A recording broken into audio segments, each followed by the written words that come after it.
All right. Hello, everyone. Good morning, good evening, wherever you are in the world. So we're kind of joining you at a different time today. So 9 a.m. Pacific time here for myself. So welcome back to another episode of our PyTorch Community Voices. So this is a weekly live show where members of our PyTorch community get to come on and share about what they're building using PyTorch or how they're using PyTorch. So myself, I am Jessica Lin. I am one of the Facebook developer advocates focused on our AI and ML open source projects. Now today, I'm really excited to have on our show Edgar Riba, who is the co-founder of Kornia. And if you caught the teaser, so the name is quite clever. So Kornia is an open source computer vision library that's built on top of PyTorch, and it's aimed to help computer vision applications that are oriented towards the deep learning methodologies. So what Kornia does differently from other vision libraries is that it's implemented all these classical computer vision algorithms, but in terms of differentiable tensors. So meaning what was previously in these classical computer vision methods can be used in these new deep learning neural networks. And so Kornia allows users to write code as if they were just using plain old PyTorch, providing a high-level interface to vision algorithms that are computed directly on tensors. So before I keep talking about it, I'd love to bring Edgar on. I definitely am a computer vision noob, so this has been a really fun foray into that space. So I want to bring him on and have him talk more about his project. So, hey, Edgar. Hey, Jessica. Hey, really excited to have you on. Could you give us a quick introduction of yourself and a little bit about the project? Yeah, sure. Hello, everyone. First of all, thank you, Jessica and the PyTorch team for inviting me here to give this talk. And I'm Edgar. So I'm a computer vision researcher now working on the Kornia project. So as Jessica mentioned, I co-created this project, Kornia. And I think that you explained it very well. What is Kornia? So now I will jump off to the introduction, but basically Kornia, yes, as was mentioned, Jessica mentioned, it's a computer vision library built on top of PyTorch. Nice. Yeah, your papers that are out there are quite interesting. So I kind of went down a rabbit hole for using those. So for those of you watching the show for the first time, Edgar will be doing a presentation on Kornia. So it's about 15-20 minutes. But during that time, we definitely want you to ask your questions in the chat. So make sure to type your comments and questions. Maybe if you've used Kornia, make sure to comment on that. Or if you're in the computer vision space and have questions, please maybe ask Edgar those questions. And then after that presentation, we'll switch over to a live Q&A where Edgar will answer those questions for you live on air. So without further ado, are you ready to start the presentation? Yeah, sure. All right, so let me bring up your slides and I will take myself backstage. Okay, cool. This presentation, it's kind of the default presentation I've been doing so far these last years. I did some changes and modified just to make it a bit more interactive. So basically, I call this presentation differentiable computer vision, which is a short introduction to Kornia. So first of all, for those that are not really aware what's computer vision, but in general, computer vision, it's this area that makes this high-level understanding from digital images. Okay. And then what happens here, so if we take a look at the ecosystem from probably these last 10 years, probably you know that there are a lot of frameworks already implementing some parts of vision, mostly classical vision, the most known OpenCV. There are other toolkits included inside MATLAB, other libraries like scikit-images, BLFit. But then what happened is that this new deep learning hype appeared in terms of new frameworks like PyTorch, TensorFlow, using new technologies like Python, C++, CUDA. Some of them, they implemented some OpenCL. And what happened is that when I started this project, I'm going to give some details later, probably in the QA, about how I started this project. So we asked this question to ourselves. Actually, where is the traditional computer vision in deep learning? So the answer is that we found that there was this black hole area. And that's more or less the reason why we started Kornia. So Kornia, right now, it's we call it an open source differentiable computer vision library for PyTorch, which basically re-implements part of the classical vision, as Jessica mentioned, in terms of differentiable tensors. So, and in a sense, it's also like an aggregation or compilation for curated vision algorithms, and also tries also to other together this computer the old classical computer vision and the new deep learning community. So to mention some features, Kornia, so as I said, implements classical computer vision in a differentiable way. So we inherit a lot of properties from PyTorch, for example, a transparent API, the parallel programming using batches. It's done by default by PyTorch. We also can use the distribute API from PyTorch, and now we are start switching now to production using the new Torch script compiler or even ONNX. In terms of functionalities, so Kornia started as a low-level computer vision library. So we implement a lot of classical things, for example, routines for image enhancement, color conversions. We have a module for local features detection, image filtering, edge detection. And then we have a strong module for geometric transformations, which is actually kind of the core of the library. And also we have a small part inside the geometry that implements a 3D geometry.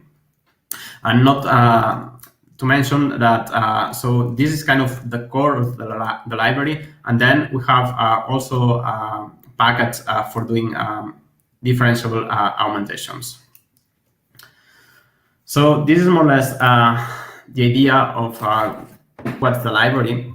And then in terms of numbers, community, so Kornia, it's an open source library, and it's on GitHub. We have an Apache to license. Right now, we have more than 4,000 stars on GitHub, more than 400 forks, and over than 100 contributors. So for those that are new and don't know at all about Kornia, so we provide already binaries in pip. So with just pip install Kornia, you get the latest version of Kornia. And something that we want always to remark is that, and actually it's one of our golden rules when we develop new features, is that Kornia is dependency free. So everything is done from scratch using PyTorch. So more things in terms of community. So this is something that yesterday when I was chatting with Jessica and Helen, they asked me, hey, try to highlight some of the community things. So what I would recommend to people if they want to learn about Kornia, so I encourage everyone to go to the website. We are open also for feedback. This is a new website that we released a few months ago. And you will see there the different news, events or talks that we have been giving, but also the ecosystem. So we also try here to more or less place or show the packets that are implementing Kornia, for example, Lightning Flash, or even in Kaggle. So Kornia now it's part of the Kaggle kernel. You can use it directly, or even Catalyst, FastAI use Kornia. So, and for those that even are more interested, as I said, Kornia is in GitHub, so feel free to go to our project website, check out the code or README. Well, we try to keep it clean also and updated with the different news and the features that we have. But also check it out, the online documentation. So recently we did like a small revamp of the documentation. We tried to make it very clear and interactive. So for example, we included for the API now different examples. So not for all of them, but it's something that we are working on right now. But you will see that for each of the different functionalities, you will see like a small image showing more or less what's happening. We try to keep also to include small snippets to help users to make a fast understanding of how to use the functionality. Also, tutorials. We have a new tutorials page. You will find the link from the documentation or even from the website. There is a tutorials link. Go there. So it's something that we are working on right now, migrating the old tutorials to this new website. All of them are Jupyter notebooks, so it means that everything it's rendered through Jupyter notebooks to the website in HTML format. But also we have this top button to open a call upon that. So this means that it's something that we wanted to do, like to have interactive examples, so that everyone can just take one piece of code and start playing, changing parameters, or even trying with new images. So then next generation. So what does it mean? So these are the things that we want to do from now in Kornia. So as I said before, right now Kornia is a low-level computer vision library. So we had this idea to start Kornia as a to implement very low-level things, starting from classical vision and trying to have like a very robust core of the library. For example, something we have the augmentations module. This is something that wasn't planned at all. So, for example, and practically the augmentations modules, it's something that could be outside of Kornia, but it is implemented using the core of the library. So, in the end, Kornia has, I would say, a robust core with the geometric transformations, all the color stuff, filtering, so that, and it's a clear case, the augmentations, that you can build something on top of that. And for this reason, right now, we want to expand our API for new things, including more high-level APIs, for example, to use for farming, robotics, implementing optical flow APIs, or more functionalities to work with SLAM, or even camera calibrations APIs. Something that we are also interested to explore is how to design a camera API, because this is something that our community, something that we have been reading from our community, that there is this need to interface with cameras, or even read or write images. So this is something that we want to explore next. How to interface through Kornia using, for example, the Jetson devices, and stream the video cameras directly in Tensors, or even in CUDA. And also integrate like with new devices like the OpenCV AI Kit, which is, I think it's a great product, and will be extremely amazing, like, to do this kind of collaboration with them. So more things, as I mentioned, related to farming, could be robotics. This is something that we are planning also, like, to include all these APIs meant for robotics, like the camera. Well, first the camera calibration, but then also the QR or markers pose that could be useful for robotics applications, and eventually also, like, integrate with the ROS and potentially ROS2 community. Now, I have a few examples for those that never seen Kornia. So Kornia is very simple to use. So in this case, I show here. Actually, this is it's part of the data augmentation API that was inspired by one paper that actually was using part of Kornia, and then they implemented this approach for applying image transformations at patch level. So that's more or less how we work.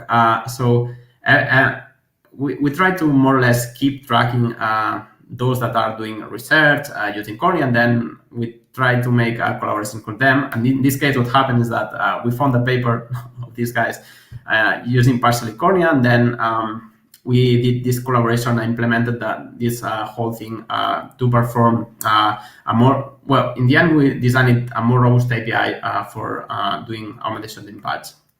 And you can see here that we just did a container that you can plug the different transformations. You can define the grid size where you want to apply the transformations. And then, as you can see here, and this small snippet, we combine with OpenCV to read images. We apply this color conversion, and then you can see that the API in the end, it's very simple. We feed the image to this container, Kornia container, that in the end it's a sequential module that inherits from sequential. So this is one example, and then other examples. So this is more related to classical vision things. Maybe we can talk later now in the QA session. But this is one of the core things we have in Kornia for local features. So local features is this subdomain to extract local information from interesting parts of the image, so that you can extract very precise points in the image, descriptors, and then use it to match it. And one of the applications is to create panoramas. That could be one of the applications, but also could be one of the building blocks, for example, for SLAM or and robotics. And in Kornia, we have implemented all these techniques to make it easy with classical things like the shift algorithm. We have an implementation of the shift algorithm in PyTorch, but also include new descriptors like Harnett is one example that came from one of the Dimitrios paper. Then again, more classical stuff. For example, we recently include the morphology package, which implements morphological operators. And for example, you can see here that just by defining with very few lines of code, you can create very nice pictures. From, in this case, the Ninja Turtles. You can you can play around and create these nice pictures. Okay, so this is it. I think that was very short. I wanted to give more time in questions and chat or even answer the community. So if you want to engage with us, join our Slack. You can find we have all the information in our GitHub page, so you can go there. You will find the link to Slack. Again, visit our website. We try to be kind of active in Twitter. So yeah, follow us in Twitter. We share not only implementations of Kornia, but here I want to thank Dimitro, which is one of my colleagues in Kornia. So he's the one that more or less keeps alive the Twitter account, sharing not only Kornia stuff but also research. So in a sense, we are not trying just to focus like to promote Kornia things, but we're part of the computer vision community. So one of our ideas is also like to grow together this community. And I think now, yes, it's time probably. Right. Sounds good. Yeah, thanks again for that presentation. Very thorough. Also, it was interesting to watch in the comments, just like the all of the community members essentially answering each other's questions. And so maybe just start off with Not Yet's question. So I think this is in the beginning of the presentation. So he was asking like, why do we need all these various libraries and frameworks for the same task in computer vision? I'd like to hear more about what makes Kornia different. And later, another viewer, Anikit, responds back to him. So he says, I think Kornia allows you to do operations on image and GPU, and it's differentiable. Do you have anything to, in addition to that? I would also like to add here. So I think it's part also of the motivation why we started Kornia. No? In this first slide that I was pointing all these traditional frameworks, OpenCV, Scikit, BLFit. So all these frameworks are kind of, not all, but for example, OpenCV has 20 years old. Probably the others, maybe not 20, but 10 or something like that. And I think also Kornia, it's a way to upgrade the technologies of these all frameworks and using in this case PyTorch, which is a new and successful technology. So take all these ideas from all frameworks that work really well and still work really well. For example, OpenCV works really well. It's really fast, has great implementations for a lot of computer vision algorithms. If you want to work with embedded devices, for sure, go for it. And the idea was, okay, let's try a different paradigm here. No, let's take a PyTorch as a new technology and let's upgrade these all ideas to a new technology.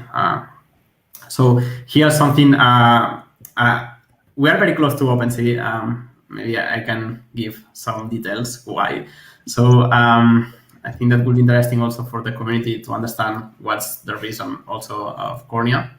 So I started Kornia as part of my internship stay in the States. I was working at Gary's Brasky company at the time was called Array. So Gary, it's the founder and president of OpenCV. So I started at Kornia actually with him. So he was and he is still my mentor in Kornia. And we started this project at Array. So for the reason, right, that this new technology PyTorch came out at this point, and then we said, hey, let's try to create a new library. And actually, Kornia at the very beginning was called Torch Geometry, and then we did the release during the first PyTorch DevCon. We had a good response from the community, and then it's when we said, hey, let's try to grow a bit more to a generic vision library.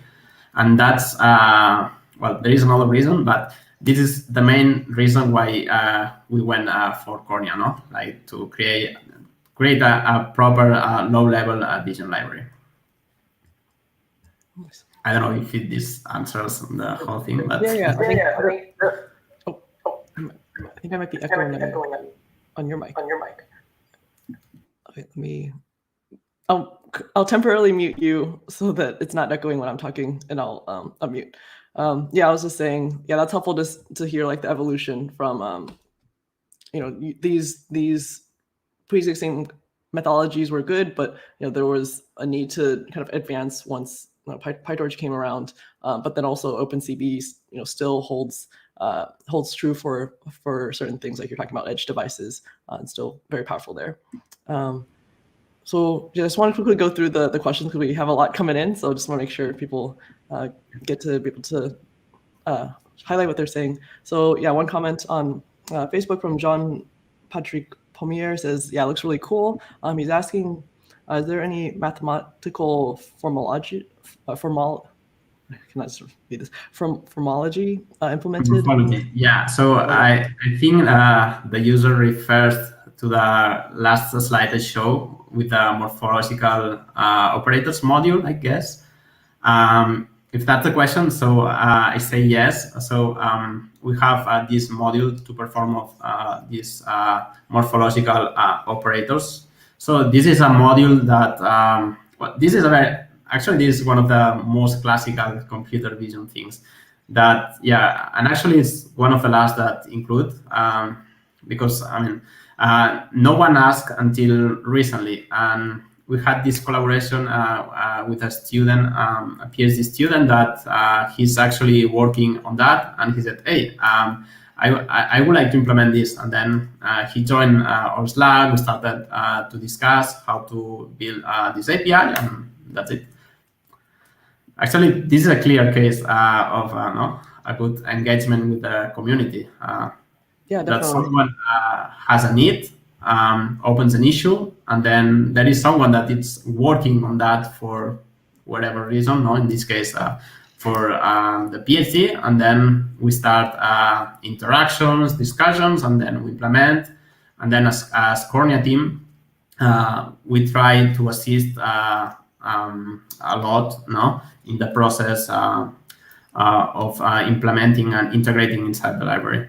Yeah, actually, that kind of segues over into, so not yet. After hearing all this, says I would like to contribute to Kornia. Yeah, sure. Yeah, maybe could you talk about if someone is interested in contributing, how they do it. Also, I saw that there's the contribute module, so maybe if you have anything to highlight there, or in general the process to contribute to Kornia. Yeah, so basically to contribute, so what I try to say always is, okay, first, if you want to contribute in an open source project, first, ask yourself if you have a need or what are you interested in doing, right? So what I would suggest first is take a look at what is Kornia right now, and then go to GitHub and check it out first, the different issues. We try to keep also the issues clean. We also try to mark some of them with a level of difficulty, or those that we think that it's easier for starters. So definitely, I would suggest that approach. Go to GitHub, check out the code, issues, but probably the most important is also trying Kornia, because a lot of contributions come from users that actually try Kornia, and software, it's never a perfect science, and usually there are bugs or missing just a small missing features, and I think it's also a good way, like try the library, and if there is anything missing, what would be ideal is come open an issue or join our Slack, and we can discuss there anything. Besides that, yeah, we have a whole contributing documentation in GitHub, so that's another way. Yeah. Okay, so definitely check out the GitHub. Lots of resources there. So I'm just gonna put up some other comments from other viewers. So it seems like it's a great project, building these CV algorithms, especially using CV2 pill handling NumPy tensors in the middle is always messy, and it's hard to make it GPU accelerated. So thanks again for doing this. Let's see. Yeah, I would like to add something here. Oh yeah. Yeah, and I think it's related to one of the previous questions. So yeah, I think also it's true, no, that there are other libraries for Vision, OpenCV, PIL, but I think also one of the use cases that we found is that a lot of these operations from OpenCV or PIL. People actually were trying like to have some part of the PyTorch code, and then there was this whole of including this classical vision operation. So what people actually was doing is having one part of PyTorch code, then casting to NumPy using and then calling OpenCV or PIL, whatever, and then cast back to PyTorch to continue the process. And that's actually, I think it's what we are trying here. It's to remove this process of casting to NumPy and to Tensor. And I think it's pretty common. And if we have, in the end, all these operators in PyTorch, everything can be like done end-to-end inside the same framework. And I think it's in the end, it's very handy. I see. So kind of removing the excessive steps there. Yeah. So Jean-Patrick has another comment. So just it'd be cool to have the morphological hit or miss implemented. I will write down, but I suggest also feel free to go to GitHub, open a ticket with a feature request. And I'm pretty sure that anyone will be happy to help with that. Nice. So we have a question from Fernando, who is actually a former guest on the show. So hello, Fernando. So he says, do you have any plans related to videos 2+1D? Okay, 2+1D.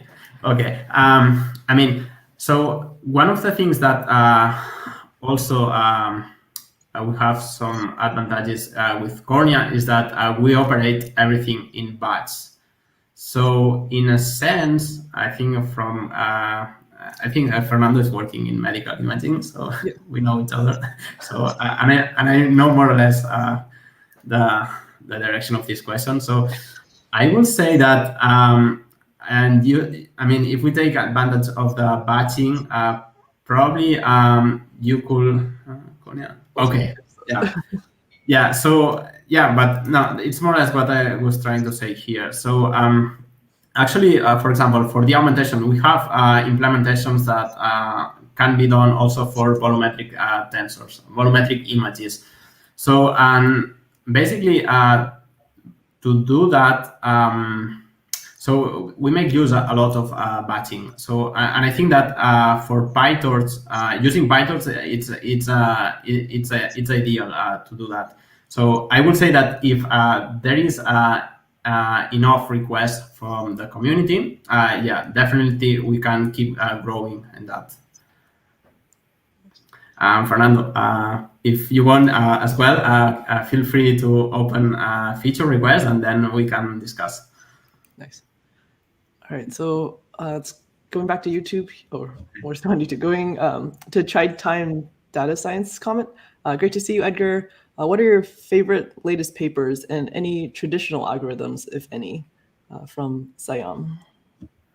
Oh, okay, that's a good one. Okay, so let me think. Well, for latest papers, I think probably related to what we are doing in Kornia, possibly will be related to local features. This is one of the areas that we are focused, and actually we have pending with Dimitro to make an implementation, for example, of a feature matching method using transformers, which is like a hot topic, and everyone knows that right now transformers work really well with in some applications, and in that case we found I don't remember now the paper, but I can try to find it and share it later.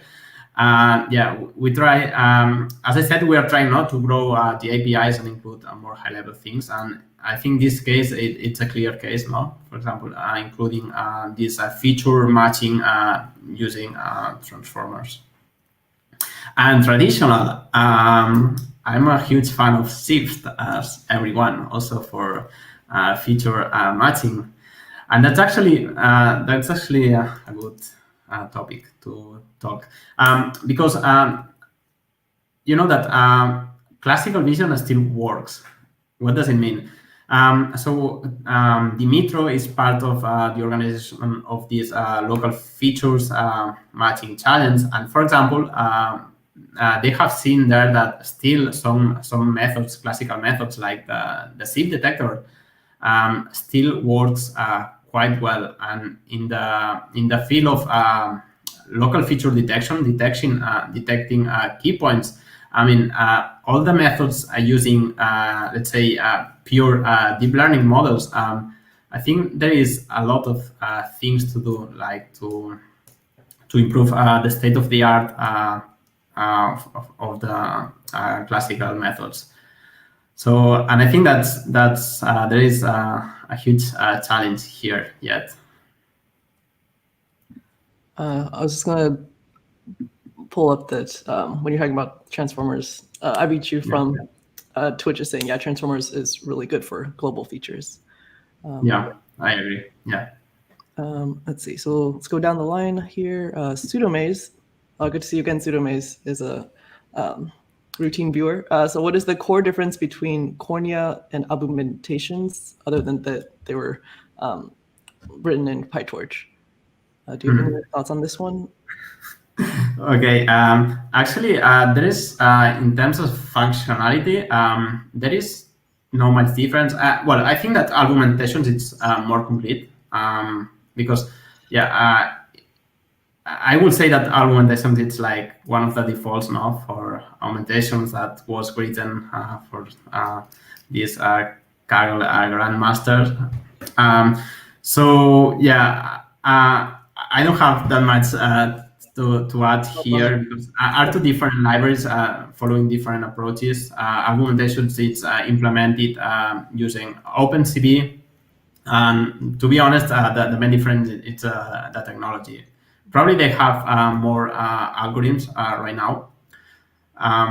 But yeah, I mean, it's another library from the ecosystem that probably fits different use cases. So I encourage everyone to use both, try it. Yeah. Mm-hmm. Yeah. Let's see. So Roger from Chile asks, are there any benchmarks comparing speeds between OpenCV, Skimit, SKA, image, and Kornia? So, yeah, we need some benchmarks when we were writing the paper.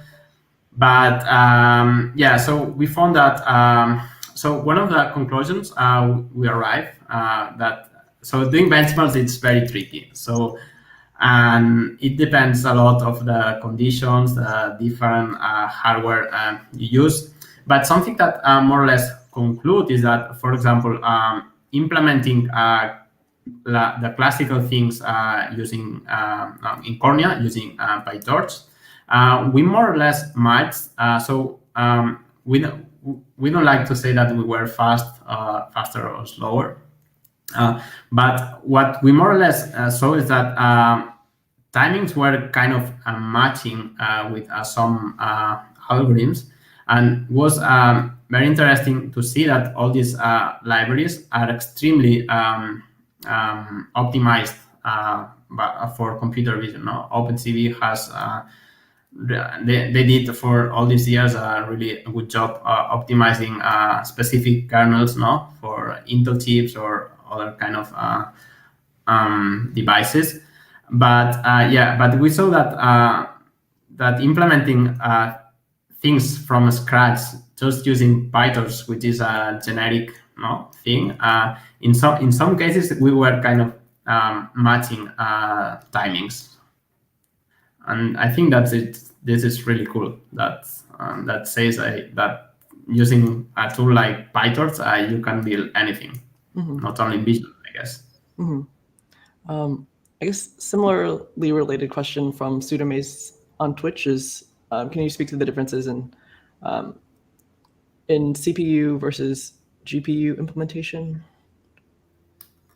Yeah. So again, So obviously, there is it depends on the algorithm, because I have to say that we have some implementations that still lacks for optimization, because some of the reasons is that Kornia in the end, it's a compilation of different things that myself or Dimitro or other Kornia team members we were using during our PhDs. So actually, we were not really focused on optimizing things. So we were just checking that everything was working. Obviously, now that the more we have evolved the library, we are trying now to optimize. We have also plans like even to have some C++ implementations.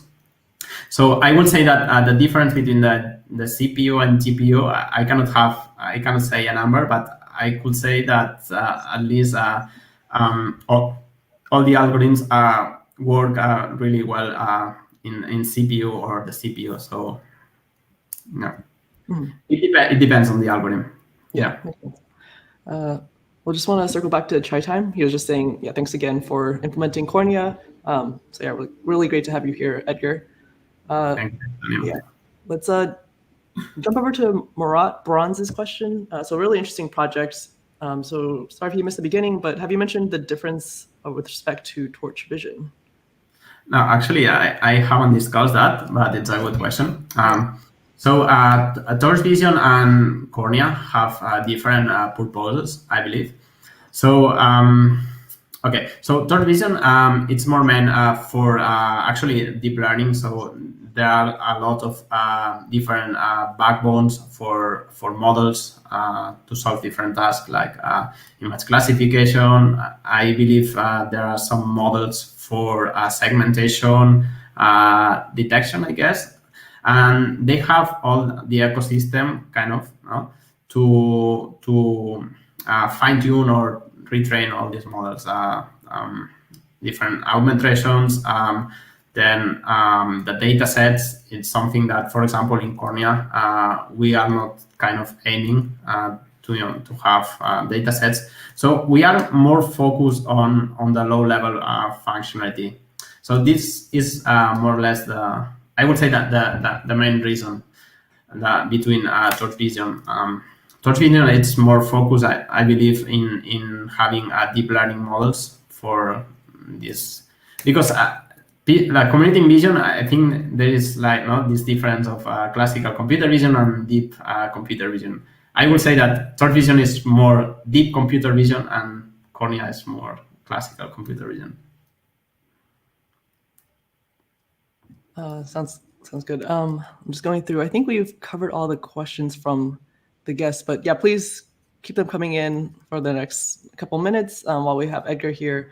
But in the meantime, I guess I have a question about kind of the other applications. So you mentioned Kornia's work in robotics, and then you kind of mentioned a little bit about using local features as like building blocks for creating panoramas and like all these other areas that may be a little bit more challenging, so that have, I guess, originally been challenging for in the deep learning methodologies. So what about say like the AR VR world? So like from what I understand, like that might still be challenging for deep learning. Do you have any? Yeah, actually for AR or VR, well, depending on the approach, but actually they are using quite a lot these same techniques with local features to localize or relocalize the cameras in 3D worlds. So I would say that yes, Kornia, I will see a trend like having different algorithms meant for this industry or use cases for VR or AR. Because we have a lot of the 3D geometry that I mentioned before. Actually, we have different algorithms like to compute. Well, not really related to camera pose, but it's something that we are really interested to have. But to manipulate the geometry, like the rotation matrices and all these kind of things. And for example, something that we are really interested in is camera calibration, which is something I believe really related to VR and AR as well. Yeah. Nice. Well, I'll have to read more on that. Are you guys publishing any papers? Will there be any more papers, or like will the latest information be on the website? To keep up to date? Yeah. Okay. Let's see. So we have 2 more questions. I know we're kind of nearing the end of time, so let's pop these up. So Abichu, for us, how does having differentiability help in a computer vision library? That's a great, just general question. Yeah. Okay. So yeah, actually, it's a really good question. Probably to answer why we need why Kornia is differentiable. So there are some algorithms still in classical vision. Now let me take just one. For example, the Harris corner detection. Actually, this is we found a recent paper actually that. So the Harris corner detection is an algorithm that takes an image and then produce a heat map with kind of salient points in the image. Okay, but for example, this is a very old algorithm, but that has I think 2 or 3 parameters, right? That it's very common that for the different depending on the type of images, you have to manually tune these parameters. So that actually one of the main ideas of why having all these algorithms in differentiable is that you can use in this case the Harris corner detection, and for example fine tune or optimize these parameters using the PyTorch AutoGrad engine. So, and actually we found recently this paper that they were including. I think that what they were doing is that they had a network, and then in the last layer of the network, they were including or implementation of the Harris corner detection to produce these heat maps. And then actually what was happening is that I think they were kind of learning these parameters from the network. So the network was producing a value that was input on our algorithm, and then the Harris corner detection was producing some heat maps, and I guess they had some ground truth, and that's the whole thing, right? To train a neural network using PyTorch. So this is one use case.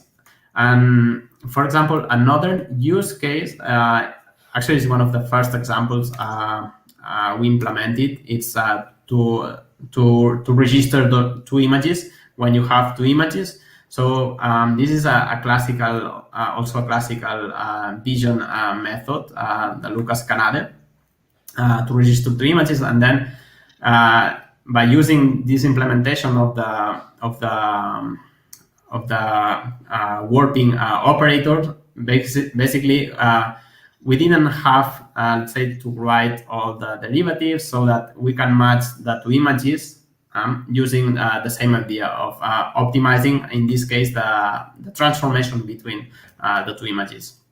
So this is kind of the idea of having differentiability, inside the classical algorithms.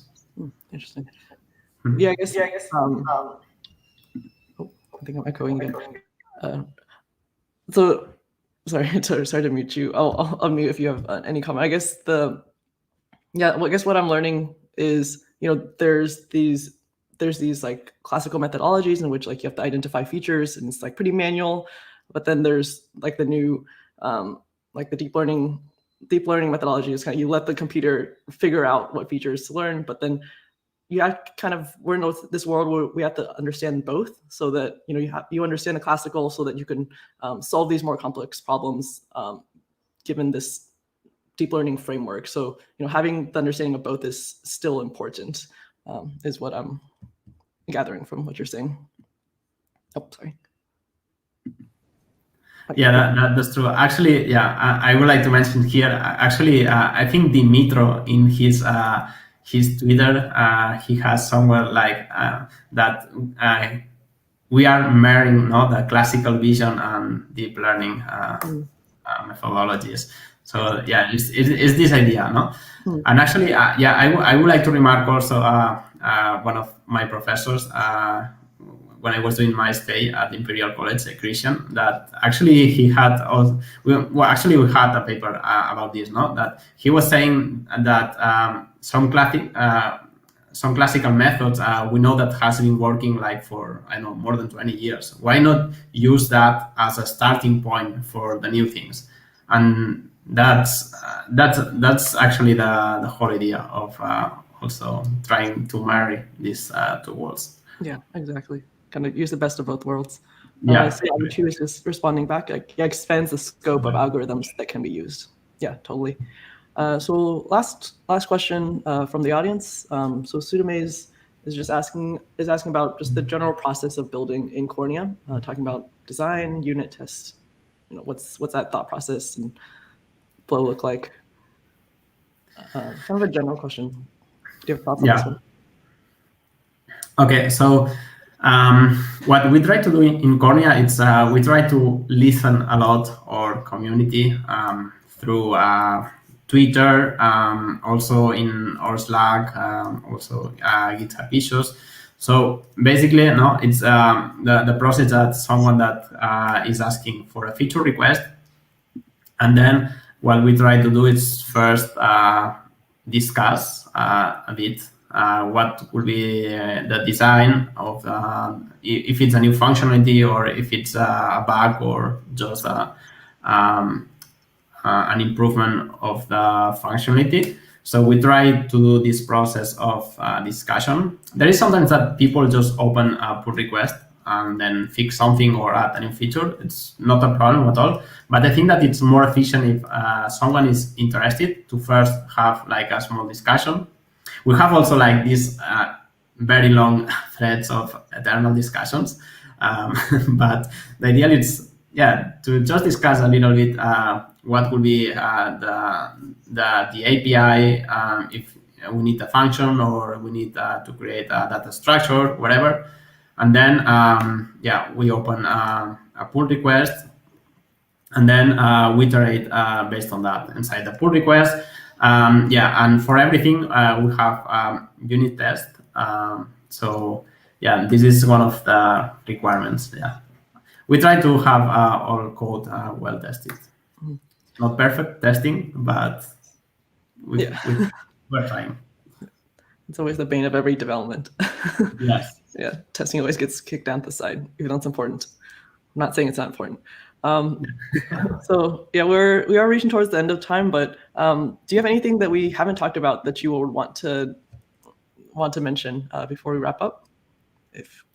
No, only yeah, encourage everyone here just to contribute to open source because I think it's the way to go, how to build things together. Yeah, and something that we really miss is that, yeah, just don't be shy to go to a repository, to join a community and ask things, because sometimes I receive questions like private messages from some of friends like asking, hey, how I can do that with Kornia?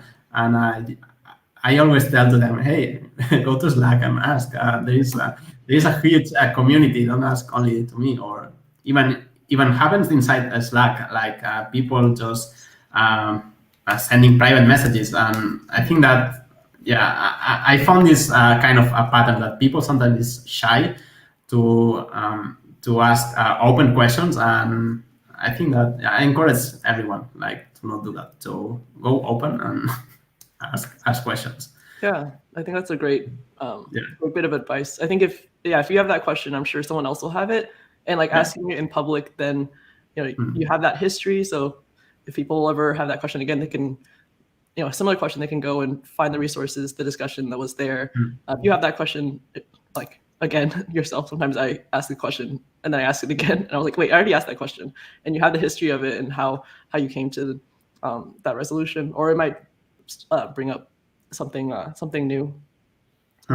So yeah, with that, kind of want to wrap up. Definitely have a lot of great comments today in the questions. So thank you all for joining. It's always nice to see see returning viewers, and also welcome again to new viewers. So if we're gonna wrap up today, but Edgar has his Twitter handle down right next to his name, so make sure to follow him. He also has a link to the the Kornia Twitter handle that's in his Twitter page as well. So follow both. Make sure to follow the GitHub page, and then also as you're heading out, please make sure to smash that like button just to make sure, let us know that this show is beneficial to you. We'd really appreciate that. We love having our guests on, and so love seeing the audience and how active you guys are. So with that, we'll wrap it up for today, and maybe hope to have Edgar back if any new developments come up in Kornia he'd like to share. Yeah, sure. Thank you for the invitation. Yeah, of course. All right, and see you guys next week. Bye.